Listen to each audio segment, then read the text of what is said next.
des diagonales, des cercles et des triangles avec des fils et des bâtons. Tout était noté sur des papyrus. Ce fut le début de la géométrie. Ils comprirent un fonctionnement fondamental de la nature. Tout est fractionné ou assemblé en petites unités égales. Cette constatation va leur servir tout au long de leur découverte. Il leur fallait aussi une unité de mesure pour bien délimiter les parcelles. C'est bien de faire de la géométrie, mais il faut mesurer les lignes. Ils pensent au pied du roi. La longueur du pied du roi peut être utilisée comme étalon. Cet étalon sera multiplié et distribué dans tout le royaume. Ils essayèrent les pieds, les bras, les jambes, les coudes du roi, mais il y avait un problème. Cette unité n'était pas fixe. Le problème était réglé pendant son règne, mais tous les rois n'avaient pas la même taille. Le roi suivant voudrait sûrement qu'on utilise son pied ou son coude par jalousie.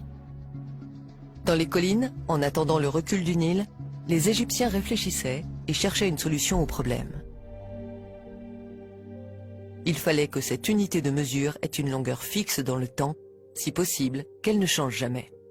Ils observèrent la taille de différents végétaux, celle des fruits, des graines, tout objet y passa. Mais tous ces objets n'avaient pas de taille fixe. Par exemple, si on arrosait bien une graine, l'année suivante, sa taille changeait. Et sur des longues distances, la différence devenait vite importante. Tout d'un coup, ils ont eu l'idée de mesurer l'eau. Oui, l'eau douce du Nil. Ils mesurèrent une goutte et ensuite une autre. Elles avaient toutes la même taille. Du bas Nil jusqu'au haut Nil, les gouttes avaient la même taille. Ils remarquèrent que la taille de la goutte d'eau ne changeait pas année après année. C'est génial. Les Égyptiens ont trouvé l'unité unique. Le diamètre de la goutte d'eau sur une surface imperméable, comme du granit ou de l'alabastre, est constant. Il mesure 1 centimètre. Aujourd'hui, Ils vont nommer cette petite unité doigt royal. 10 gouttes d'eau, soit 10 doigts royaux, égale une main royale. 100 gouttes d'eau, donc 100 doigts royaux, ou 10 mains royales.